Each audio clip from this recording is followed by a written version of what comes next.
Nangyari na po itong botohan kahapon at yan nga po ang malupit na katotohanan sa tinatawag nating demokrasya. The will of the majority shall govern. Bakit kay VP Sara lang kayo nakatuon? Di ba? Pag pinag-uusapan natin accountability para sa lahat. So, doon po sa usapin ng accountability sa pambababoy sa 2025 budget, ano pong balak ko ninyo doon? Lalo na ang mga pasimuno ng insertion. At yun nga no, mga bayan, pag-usapan nga po natin ito pong interview ni Tito Soto dito kay Certain Python, mga bayan. Di ba, natalo nga po siya sa botohan kahapon, di ba? Doon sa gusto po niyang mangyari, doon sa kaso ng impeachment ni BP Inday Sara. Akala mo parang bata pong nagsusumbong sa mainstream media. Mantakin mo, mga kabayan, na pagkatapos po ng nangyaring botohan, talo po siya. Parang kala mo nagsusumbong po nagsusumbong po sa mainstream media na keso ganito, keso ganyan. Hindi po niya matanggap, mga kabayan Kasi dapat pagkatapos nun, move on ka na, sir. Move on na po. Tito Sen. Di ba? Kaya nga meron po tayong demokrasya Di ba? Pag demokrasya po, will of the people shall prevail. Kung ano po yung majority. Hindi pwedeng, di ba? Paano kung kayo yung panalo? O, di ba? Tapos magkakadaldal yung sa kabila, sasabihin nyo, hindi, majority. Kasi ang hirap po sa inyo pag hindi po pabor sa inyo yung boto. Pag hindi po pabor sa inyo yung boto, ang iingay po ninyo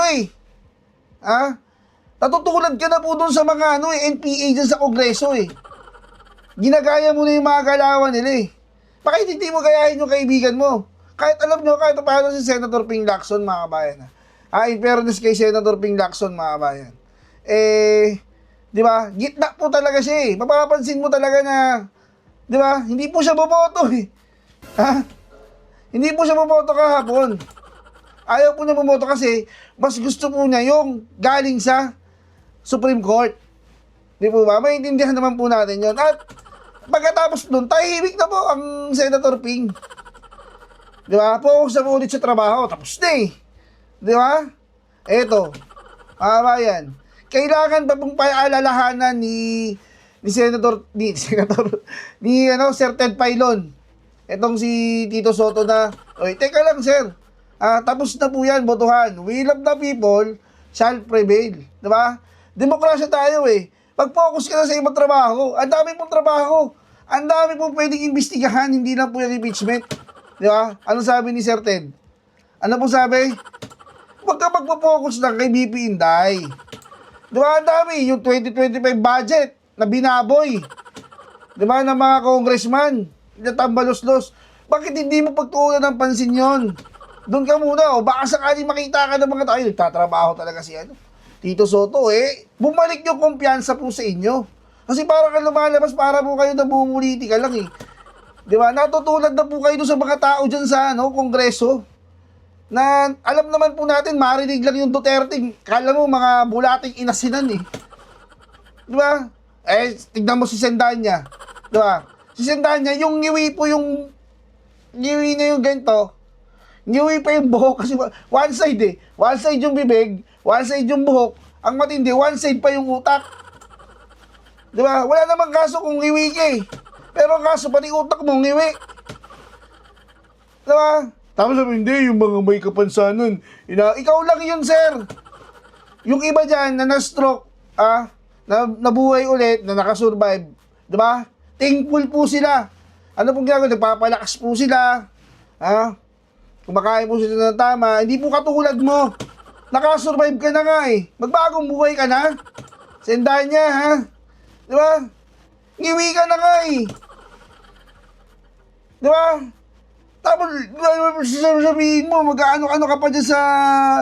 Lalabas ka pa na sarili mong video. Sino ka ba? Pangulo ka ba? Importante ka ba? Kanya-kanya ka pa. Duterte Senators. Utot mo, blo. Diba? Pag-iwi ka na nga Baka mamaya, sa sobrang galit mo, sa lahat ng nangyayari, may stroke ka ulit. Wag naman po sana. Wag naman po sana. Hindi naman namin wini-wish yun.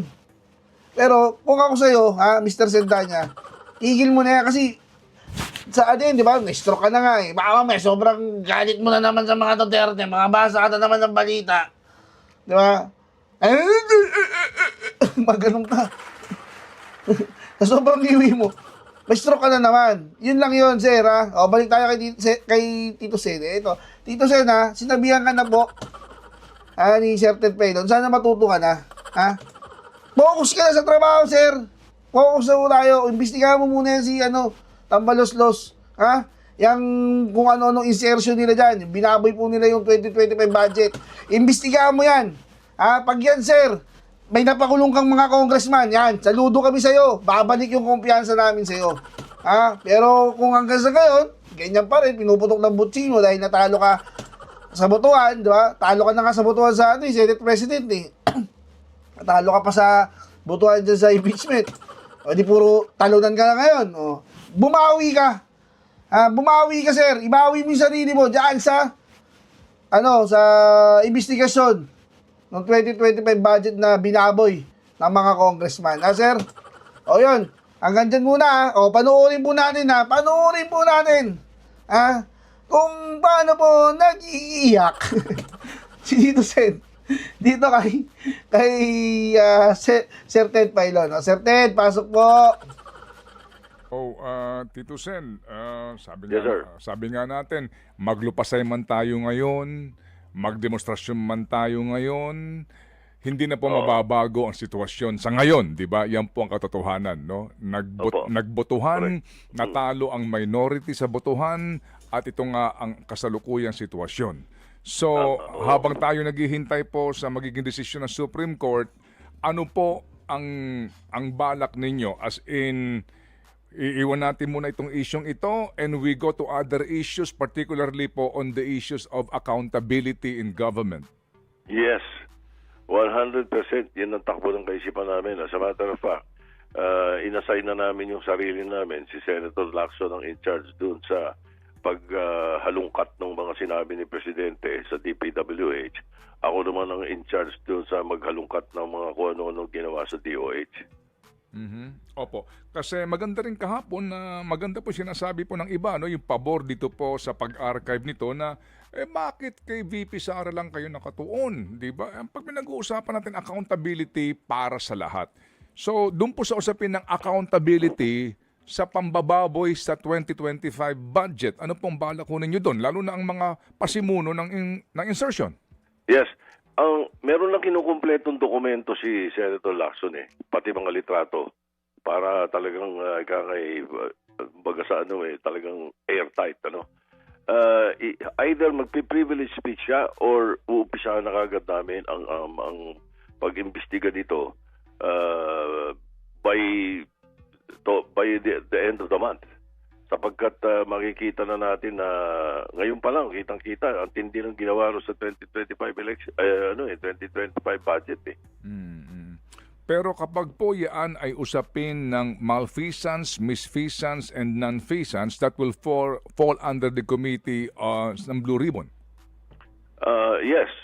Or the committee that handles that particular issue, like in this case of the DPWH, pwedeng ka sa Committee on Public Works. Pero kung malfeasance and the like, talagang Blue Ribbon. At ang Blue Ribbon, motopropyo, pwede tumawag. Opo. Agad. Opo. And dito ho naman po siguro we can have we can at least give the new chairman ng benefit of the doubt sa kanya pong gagawing pag-iimbestiga kung ang kanya mang committee ang siya po mamumuno. Opo, kung sino man sa kanila, dapat talaga ganun. At makikita naman natin makikita natin sa mga aksyon, makikita natin sa pagkilos sa pag-hearing ng committee kung ano ang status nung o ano ang pananaw ng chairman Opo. Sige po. Yung nga din po ang sa atin kasi nga Tito Sen, nangyari na po itong botohan kahapon at yan nga po ang malupit na katotohanan sa tinatawag nating demokrasya. The will of the majority shall govern. Correct. Ganun talaga. At wala na akong magagawa pagkatapos ng akin pinaliwanag ko sa kanila, kinukumbinsin ko sila na ito ang tingin ko na dapat gawin natin. iba nasa iyong kaisipan. Ganun talaga, ganun ang demokrasya. Opo. And then sa ngayon ano po na naghihintay tayo sa decision ng Supreme Court, we will just siguro sabi ika nga po cross the bridge when we get there kung ano man po magiging decision. And sabi nga niyo hopefully magbago sila ng isip. Ito ngayon pong ating pag-uusapan ano. Itong ang sabi nga ng iba importanteng bagay din sa usapin po ng pambansang budget. Sige. So ngayon Ay, oo, napakahalaga nun. Tingin ko mas mahalaga yun kaysa rin sa impeachment. Oo nga po, no? So ngayon po, maliban doon sa 2025 budget na kaninyo may mga nakatoka na sa minority, dito po sa kasalukuyang budget natin, may mga sinasabi, press release po ang iba, kesyo transparent, kesyo nasa website na, kesyo ganire, kesyo ganyan. Pero sa iba naman sinasabi, hello, talaga bang doon sa BICAM, yung mga miyembro noon magdedebate sa mga insertions? O yung insertions na yan mangyayari yan among themselves, pagdating ng BICAM, medyo tahimik lang sila? Hindi po mangyayari yun habang ako minority leader. At kung ako man ay maging leader ng Senado, never mangyayari yun. At nakita nyo naman yan, nung 4.5 years akong Senate President, never nangyari yun. At laging malinis yung BICAM. At sinisiguro ko na pagka may mga insertion na hindi ako pumapayag, ilang beses nangyari po sa atin yun, ano? Napakahabang kwento, pero alam nyo na siguro yung nangyari. Ito ngayon, habang minority leader ako, hindi ako papayag ng hindi open at hindi maliwanag ang pananaw ng ating publiko sa mangyayari hindi lang sa BICAM kundi sa budget deliberations itself at sa budget na papadala ng presidente. Sabi ko nga, ang NEP, ang National Expenditure Program, is the budget of the president. Pag ito pumalpak, siya masisisi. Pero pagka binago-bago ninyo, niloko ninyo katulad ng ginawa ninyo sa 2025 budget, pagkatapos pumalpak, huwag nyo sisisihin, Presidente. Sisihin nyo yung Kongreso. Both houses. Lalo na kung sino pinakamalaking insertion. Well, sa kasalukuyan pong deliberasyon ng budget, no, kapag nagsimula na po ito and eventually nga doon sa BICAM, ano ba ang inyong naiisip na pamamaraan para wala nang duda ang publiko? Mismong sa BICAM, present ang sino man pong interesadong mamamayan, halimbawa, kasi hindi naman pwedeng lahat tayo nando doon, di ba, for lack of space perhaps, no? Yung pong mga, alam niyo, yung mga watchdog nando doon and then they can literally, as in observe lang and pwede ba silang mabigyan ng kopya ng budget, mapag-aralan at magsabi ng pwede ba silang magtanong doon sa deliberasyon na ano po ito, para saan po ito? Pwede ba yon o sila po ay magiging miron lamang at mga miyembro lamang po ng BICAM ang pwede mag-usap-usap at magsalita? To a certain extent, pwede. To a certain extent, hindi naman pwede sigurong paupuin ng isang civil society para makialam doon. Pero pwede kung nagmo-monitor sila, you simply give a piece of paper saying what you want to any of the members, especially yung alam mong pakikinggan kayo. Kasi ganito ang makikita mo sa resolution ngayon sa Senado. Originally, nag-file ng resolution kami, yung minority. At sinasabi namin, i-open ito. Hindi lang i-open, pati the budget deliberations, lalo na sa BICAM.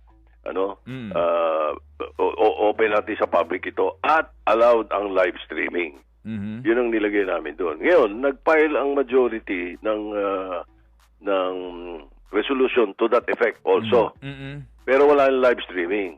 Kaya nung pinapipirmahan sa akin yun, dahil ex-officio member ako sigurado at saka minority leader, nilagay ko to amend. Sabi ko, i-amend ko yung resolution nila. Kailangan ilagay yung aming, katulad dun sa amin, open sa live streaming. Kasi hindi naman magkakasya lahat ng tao doon sa kung saan lugar ng BICAM. Pero kung open ang live streaming, kitang-kita niya. And there are open communications to most of us, especially members of the minority. Kayang-kaya ninyong paalam sa amin, hindi, mali yun, no? Hindi tama yun, gano'n-gano'n. Diba? Opo. Kaya, as I said, to a certain extent, pwede. Okay, kahapon po nakapanayam namin si Secretary Amena Pangandaman ng DBM. Natanong ko siya, doon ba sa 2025 BICAM Small Committee, meron bang man lang kinatawan doon ang taga-DBM para habang kinakalikot nila yung budget, naaabisuhan kayo bilang secretary? Sabi niya, naku, wala po, as in wala, talagang sila-sila lang yan, ang sabi niya. Correct. Opo, sabi niya. Kasi nga naman daw, ginagalang ho naman niya yung power of the purse ng Kongreso, di ba? Talagang soul lang yan na jurisdiction nila. Hindi ka pa pwede makialam dyan sa executive. Kasi nga, bicameral conference committee na yan to reconcile yung different version. Hindi yung magkanya-kanya ng siksikan, di ba, ng insertion. So, opo, in this case, ngayon ho ba, dito sa inyong bagong ikangay format ng BICAM, pwede na bang nandoon din ang mga taga-DBM na medyo magsasabi na, excuse me, nasa program po yan, when yung ilipat sa ang program. Si Secretary Amina was just being polite to you. Pero hindi accurate yun. Okay. Talagang dapat nandun sila. Mhm. Kahit sa small BICAM dapat nandun sila. Hindi sila pinapasok eh.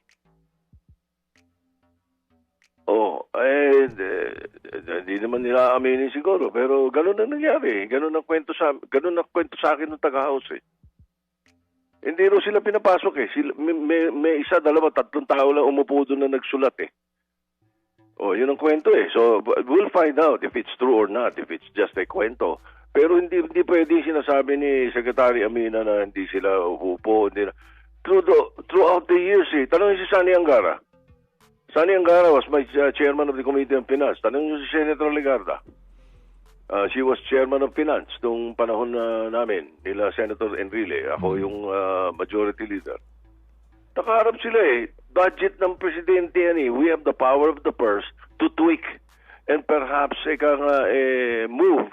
Kung atingin namin, mas malaki dapat ang budget ng DOH kesa sa Department of Science and Technology, di ba? Or yung Science and Technology, kulang, dagdagan natin.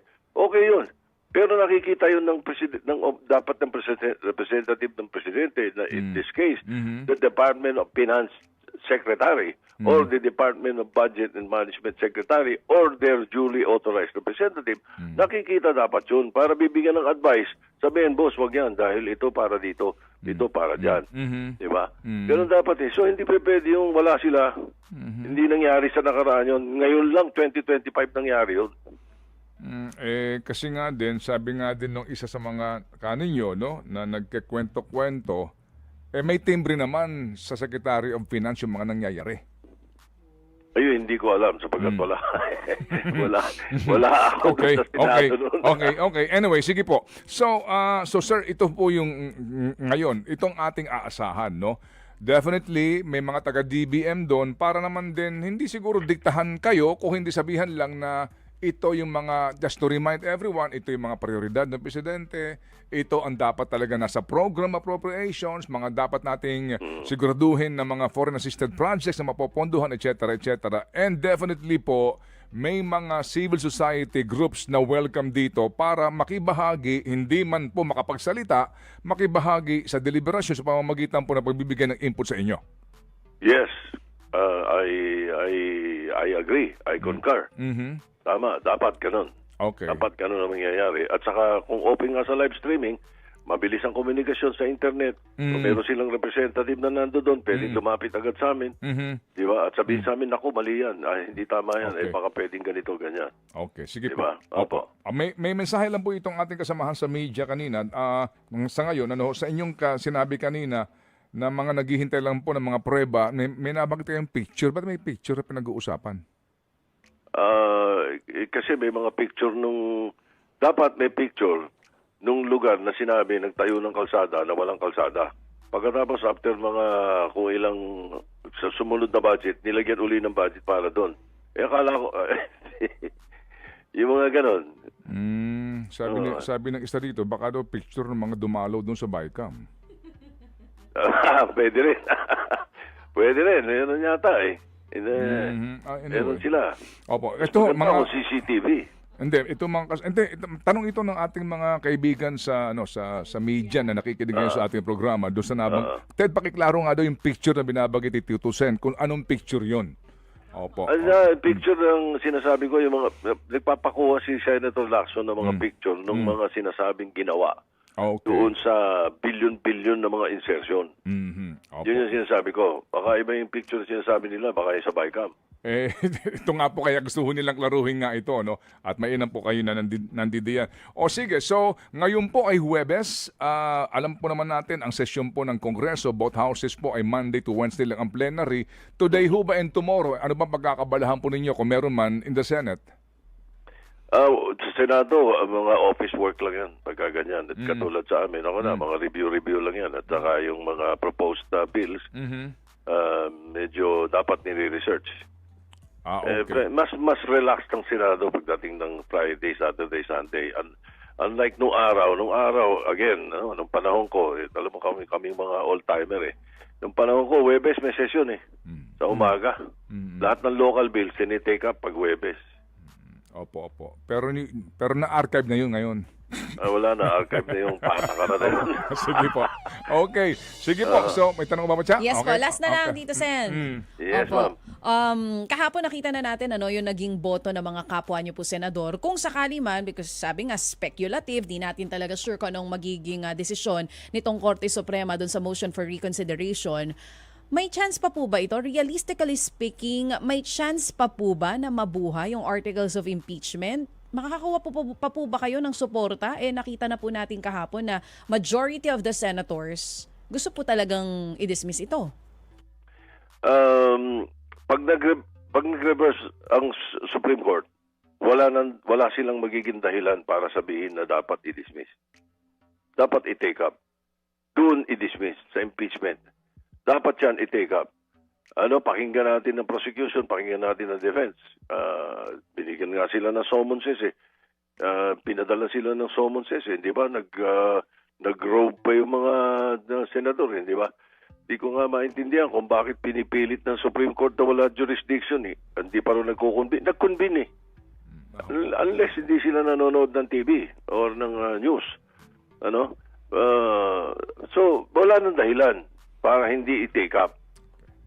Opo. Sige po. So sabi ko nga kanina, yan na po ang sitwasyon ngayon na nakaantabay ang lahat dito po sa importanteng motion na ito. And eventually, sa ngayon, ito po ang nangyari nga kagabi sa Senado. Sabi mo nga, Tito Sen, ito'y bahagi ng demokrasya. Inyo lang pong ipinaglaban, ang sa palagay po ninyo ay tama. Pero sabi nga ni Tita Armida Sigion Reyna, sa kanya pong tagubilin at habilin kanina na ating pong pinatugtog, di ba? Opo, ang sabi niya rito, ha?